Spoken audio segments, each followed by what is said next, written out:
তো নমস্কার বন্ধুরা, আজ একটি নতুন ভিডিও নিয়ে চলে এসেছি।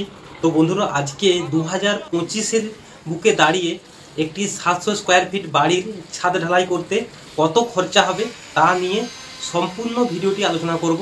তো বন্ধুরা, ভিডিওটি প্রথম থেকে শেষ পর্যন্ত দেখবেন। তো বন্ধুরা, একটি 700 স্কোয়ার ফিট বাড়ির ছাদ ঢালাই করতে কত খরচা হবে তো বন্ধুরা দেখুন, আমি পাশে স্ক্রিনে দেখানোর চেষ্টা করছি।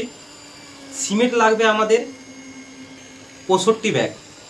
তাহলে 65, যদি 400 টাকা করে আমি রেট ধরি সিমেন্ট বস্তা পিছু, তাহলে 65 ইন্টু 400 26,000 টাকা। আর বালি বাবদ খরচা হবে, অর্থাৎ বালি লাগবে 150 সিএফটি, অর্থাৎ 150 সিএফটি। যদি আমরা 40 টাকা করে সিএফটি ধরি তাহলে খরচা হবে 6,000 টাকা। পাথর লাগবে 220 সিএফটি। যদি সিএফটি আমরা 80 টাকা করে ধরি তাহলে হচ্ছে 17,600। আর রড লাগবে আমাদের 800 কেজি। যদি 70 টাকা করে কেজি ধরি 56,000 টাকার রড লাগবে। আর তার পেরেক, পলিথিন, কভার ব্লক সব নিয়ে খরচা হবে 2200 টাকা।